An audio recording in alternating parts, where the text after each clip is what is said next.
U ovom videu ćemo učiti grananja. U pitanju su if izrazi. O čemu se tu radi?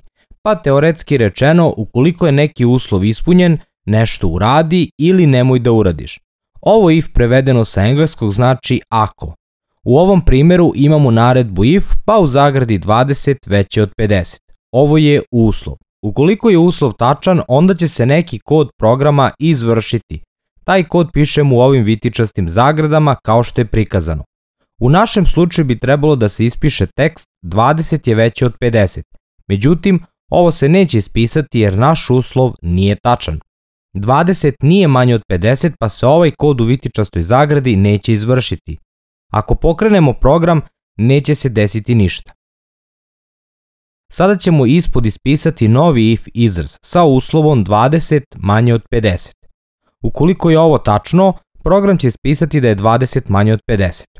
Hajde da sada ovo pokrenemo. I evo, program je ispisao 20 je manje od 50, jer je to tačno. Sada ću ispod dopisati još jedan if izraz. Ukoliko je 20 jednako 20, ispiši 20 je stvarno jednako 20. Pokrećem program i evo. Program je i to ispisao jer je i to tačno. Ono što ovdje zapažamo je da program svaki if izraz proverava i ispisuje. Ono što nas sada zanima je kako da sve ovo pojednostavimo kako ne bismo 1000 puta pisali ovo 20 i 50. Najpre ću definisati varijable x i y i dodeliti im neke vrednosti. Za razliku od prethodnog primjera gdje smo svaki izraz proveravali posebno i izvršavali zadate komande, ovdje ćemo sve tretirati kao celinu. Dodatni izrazi su else if i else. Teoretski rečeno, ukoliko je neki uslov tačan, program će izvršiti neku komandu, a ukoliko on nije tačan, program će provjeriti sljedeći uslov sve dok ne naiđe na uslov koji je ispunjen. Ukoliko ni jedan od uslova nije ispunjen, program će izvršiti neku sasvim treću komandu. Dakle, ukoliko je x manje od y, uradi nešto. U ovom slučaju ispiši tekst. Ukoliko ovaj uslov nije ispunjen, program će preći na sljedeći. On glasi, ukoliko je x veće od y, ispiši neki drugi tekst. Ono što treba da znamo je da za prvi izraz pišemo if, a za sve ostale pišemo else if. I može ih biti milion. Ovo else bismo sa engleskog mogli da prevedemo kao u suprotnom. Sada pokrećemo program. I evo, program je izvršio komandu iz prvog izraza jer je on tačan.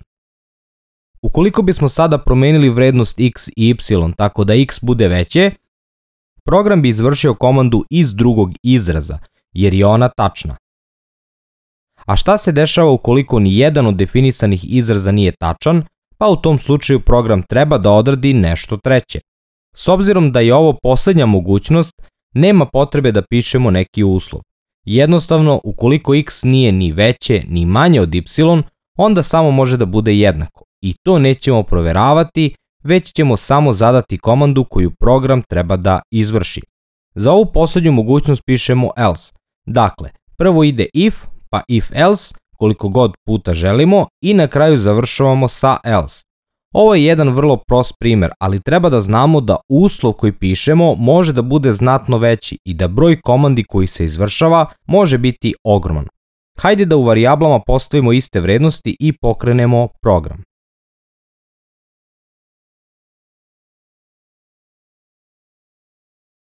Ono što vidimo sada je primjer u kome imamo kombinaciju if funkcije sa logičkim podacima.